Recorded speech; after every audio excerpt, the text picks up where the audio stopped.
Ladies and gentlemen, within the past 24 hours, we have a historic warning that every American needs to hear about. Now, on one front, right here at home, the Social Security Administration, SSA as we know it, just unleashed a new rule that gives federal bureaucrats direct, continuous access to your bank accounts. Guys, this is not a rumor. It's actually real. It's been confirmed. It's official. And it started just this week. Now, on the other hand, on the other front, President Donald J. Trump just sat down with NATO and EU leaders at the White House and declared, not since World War II has there been anything like this. He's fighting to stop a global collapse that could change the world forever. So think about it. While Trump is working day and night to save millions of lives overseas, unelected bureaucrats are quietly setting up a system that could strip you of your financial privacy at home. This is the battle of our lifetime, guys.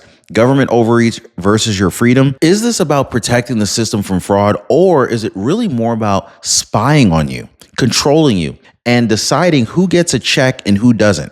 Let me know what you think on that one, guys. Now, here's the part that nobody's talking about. This new rule starts with American seniors, okay? Why are they doing that? They're starting with the poor, the disabled. That makes me think of SSI and SSDI folks. Let me know if you're receiving any of those types of payments. But the SSA itself admits it's only the beginning. Retirees, SSDI recipients, every single person who's paid into the system their whole lives could be next. Now, stick with me, guys, because in today's video, we're going to expose exactly how this policy works, this brand new policy, why it's being rolled out, and how it ties directly to Trump's historic fight to stop global collapse. And let me tell you guys, by the end of this breakdown, you're going to see exactly why this is not just another news story. This is a turning point in American history. Now, every year, the government makes changes. We know that. Your plan this year might not cover your doctor next year, or your prescriptions could all of a suddenly, the cost could triple. Can you imagine if your prescription costs tripled on you? It happens. Now, I partner with Chapter because they help you beat the clock. Leslie Taylor, she saved $1,000 a year. And Buck, I think he said it best. He said his $166 per month savings, he said it felt like a raise on Social Security. That kind of relief matters not just for you, but for your grandkids who see the stress when you can't keep up. Guys, time is running out, but you don't have to wait until you're blindsided. There's a phone number at the bottom of your screen for a reason. Dial that number right now. Phone number is 909-563-8279, or visit them at askchapter.org/Ron while you still can. And America is standing at a crossroads unlike anything we've seen in decades. On the one side, you got the world stage where President Donald J. Trump just told NATO and EU leaders, not since World War II has there been anything like this. Now, Trump is fighting tooth and nail to prevent a global collapse, to stop the killing in Ukraine, and to hold Europe accountable for carrying its own share of the burden financially. But while Trump is focused on saving millions of lives abroad, back here at home, something far darker is happening in the shadows. The Social Security Administration, the same bureaucracy that sends out retirement checks and disability benefits, they just quietly enacted a new rule that changes everything. It's called Emergency Message EM25046. Now, if you think that sounds boring, let me go ahead and translate it for you. It means the federal government now has continuous, unrestricted access to your bank accounts. Not sometimes, not only if you trigger a review, I mean full access, every account all the time. Now they call it AFI, access to financial institutions. But let's be clear about this, guys. This is a fancy label for government surveillance of your personal finances. Is anybody okay with that? Is anybody upset about that? And so here's the kicker. They didn't start with the wealthy people. They didn't start with the big corporations or even the middle class. No, they're starting with America's seniors on SSI, age 65 and older, the poorest of the poor, the most vulnerable, the people least able to fight back. Does that sound fair to anyone? The SSA says it's about stopping fraud. They're saying it's about efficiency. But ask yourself this: since when was the last time that the government gave itself new powers and then stopped? For decades, Social Security rules had limits: a $2,000 resource cap, a $400 liquid tolerance. Now, if you stayed under that, you were safe. But now there are no thresholds, no protections. The SSA can see it all: your checking account, your savings, even whether you might have an account that you didn't disclose. So here's a tension. You have to decide for yourself. Is this really about protecting taxpayers from fraud, or is it about control? Is it about watching? Is it about monitoring? Is it about deciding who gets benefits and who doesn't, no matter how long you've paid into the system? And guys, this is just the beginning, because the SSA, they're openly admitting that this will expand. So today it's SSI seniors. Tomorrow, disabled Americans, retirees, spouses, eventually everyone. So this is why I'm calling it a historic warning. Not just because of what's happening overseas, but because right here at home, your freedom, your privacy, your bank account itself is now on the line. And so you might be asking, hey, Ron, why start with the elderly? Like, why target the disabled, the poor, the ones that, have the least power to fight back? This is where the story takes a turn that it's going to probably piss you off. So let's break this down, okay? So you fully understand what's happening. So the first group being hit with this surveillance program, oh yeah, it's the seniors on SSI. People 65 years old and older living at or below the poverty line. People who worked hard, many of them who worked their whole lives, and they still ended up struggling in retirement. People who rely on every single penny of their paycheck just to survive. And yet the SSA chose them as their testing ground, as their guinea pigs. Why? Because they're considered low risk. Not risky for fraud. No, low risk for pushback. So they don't have armies of lawyers. They can't afford them. They don't have massive lobbying groups on Capitol Hill. They don't even have the resources to fight back in court themselves. So that's the true cruel irony. Washington bureaucrats, they know the elderly, the disabled, and the poor are the easiest to push around. And this is exactly where they started their power grabs. So ask yourself this, guys. What kind of government looks at seniors who barely have 2 nickels to rub together and says, hey, let's monitor them first. Let's see how much money they have in their bank accounts. Let's make sure that they are not hiding a few $100s somewhere. Really, guys? This ain't about fraud. It's about control. It's about setting a precedent that once the door is open, they can just walk back in at any point in time into anyone's financial life. That's what it's about, guys. Oh, and don't take my word for it. The SSA itself admitted in its own emergency message, we expect to expand the scope of this policy beyond aged SSI allowances. Translation, once they normalize spying on grandma's checking account, they're coming for everyone else. So that means if you're on SSDI, they'll know exactly what you're saving. If you're retired, even if you've paid in your whole life, they'll decide whether you've saved too much. If you're a spouse or a dependent, you're on the list too, guys. I'm just telling you right now. This is spreading. So here's the scenario that they're setting up here. The Social Security trust funds are expected to run dry in about 7 or 8 years. And when that happens, these same bureaucrats could say, hey, look, if you have a house, if you've got $200,000 saved, if you've got a spouse with money, you don't need the full check. We'll go ahead and cut yours so others can get more. In other words, after decades of paying in, the government could still tell you, sorry, you're too successful. You're too prepared. No check for you. Now, that's not a hypothetical, guys. This is the logic.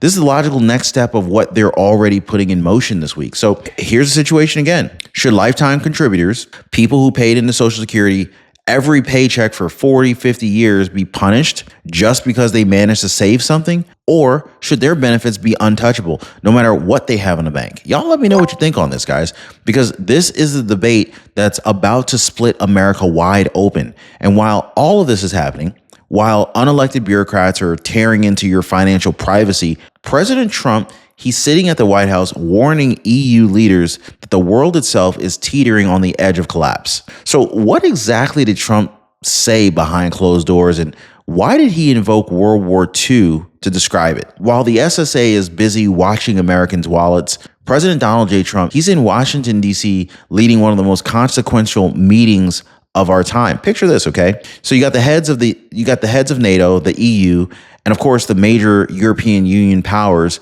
gathered at the White House. And Trump doesn't mince words. He looks them in the eyes and says, not since World War II has there been anything like this. That's not hyperbole. That's a historic warning. And it should stop every American in their tracks. Because what he's talking about isn't just politics. It's life and death. Every single week, 5,000, 6,000, sometimes 7,000 people are dying in Ukraine. Cities reduced to rubble, families torn apart, and the risk of conflict spilling into the rest of Europe is higher than the media will ever admit. Now, Trump, he's fighting to stop what he calls a looming global collapse, not just a war in the Ukraine, but the kind of domino effect that could pull in NATO, destabilize markets, and threaten millions more lives worldwide. And here's the critical difference. Trump insists America will help, but Europe has to carry the burden. And he's making it clear, this is not another endless war where the US pays the bill while other nations hide behind us. This is Trump's America first, but it's united with allies. He's saying, we'll stand with you, but you will stand on your own 2 feet too. So now, let's talk about the ceasefire debate, okay? Because this is really where Trump's strategy separates him from every leader on the table. The Europeans, Macron, Merz, Maloney, they all say the same thing. Oh, we can't move forward without a ceasefire. We need it to show credibility. But Trump knows negotiations are not built on appearances. He points to history. He reminds them, look, guys, he's ended long-standing conflicts before without a ceasefire first. He knows sometimes a ceasefire is just a band-aid, a pause that lets both sides reload. So instead, Trump's focus is on the deal itself, the lasting agreement that can end the bloodshed permanently. And this is what makes his approach so different. So ask yourself, guys, is Trump being reckless by refusing to demand a ceasefire first, or is he being the only adult in the room, cutting through the symbolism and the BS and going straight for the solution? That's the clash. That's the tension. And it proves once again why Trump's leadership, it's being called the strongest since World War II. But of course, the story doesn't end there, because what came next? What came next in these talks wasn't just about territory lines or battlefield maps. This is about people, prisoners of war, abducted children, and of course, Trump's insistence that saving innocent lives comes before politics. So when the camera zoomed in during those White House talks, it wasn't just about tanks, borders, or budgets. It was really about the people. President Zelensky, he laid it out. Thousands of Ukrainians are sitting in prisons waiting to be exchanged. But even worse, children abducted from Ukraine and taken into Russia. Families torn apart, kids stolen from their parents. Now, here's the part that really should tell you everything that you need to know about leadership. Trump didn't treat this like another checkbox in a negotiation. He treated it like a moral mission. He said point blank that prisoner exchanges and the return of abducted children had to be part of the conversation. Not later, not someday, now.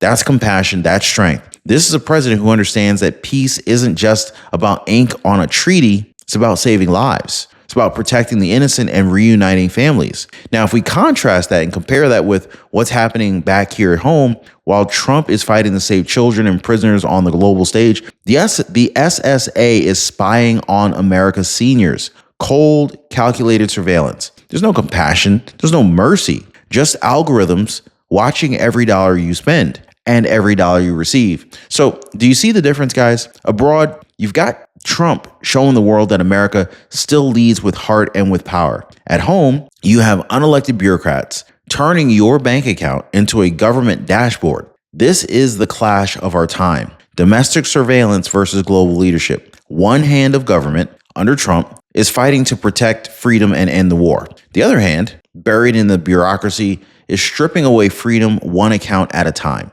So here's the question every American has to answer. Do you want leadership that defends your rights, your family, and your security? Or do you want to accept a system that spies on you in the name of efficiency? Which do you want? Because make no mistake, guys, this isn't just about today. This is about where it all leads. So where does this all lead, right? I mean, like on one side, you got President Trump standing shoulder to shoulder with NATO and EU leaders, warning them that the world hasn't faced stakes this high since World War II. He's working to prevent a global collapse, to save thousands of lives a week, and to secure lasting peace in Europe. But on the other side, of course, you got the Social Security Administration, the SSA, right here at home, quietly expanding its reach into your private bank account. A bureaucracy deciding that your savings, your spouse's income, even a second checking account could determine whether you get the benefits that you've already paid into the system for your entire life. That's the historic warning that I'm talking about, guys. So if these two forces collide, a world on the brink abroad and a government surveillance state at home, America could easily find itself losing freedom and security at the exact same time. Now, Trump is fighting to prevent collapse overseas, but who's fighting to protect your financial privacy here at home? Because let's be clear, guys, this rule doesn't stop with seniors. It expands, it grows, and if the trust funds really do hit empty in the next 7 or 8 years, do not be surprised when bureaucrats tell you, oh, I'm sorry, you've got too much money saved. Sorry, your spouse makes too much. Sorry, you own a house. No check for you. That's not Social Security, guys. That's social control. And so now comes the choice. Do you see this as a reasonable way to prevent fraud, or do you see it for what it really is? The biggest power grab since World War II. Now, meanwhile, Trump is proving once again that smart, patriotic, compassionate leadership can stop wars, it can save lives, and it can rally the free world. The bureaucracy is proving it will watch every penny in your bank account if you let it. So I'm gonna go ahead and leave you with this question, and I want you to weigh in down below. Government protection or government control? Where do you stand? Because this isn't just another policy change. This is a turning point, folks, okay? And history is gonna remember what side you chose. Now, listen. YouTube thinks you're really going to enjoy the next video that just popped up on your screen. And trust me, guys, you will. It connects directly to what we just covered. And if you miss it, you're going to miss the rest of the story. So click that video right now, and I'll meet you over there.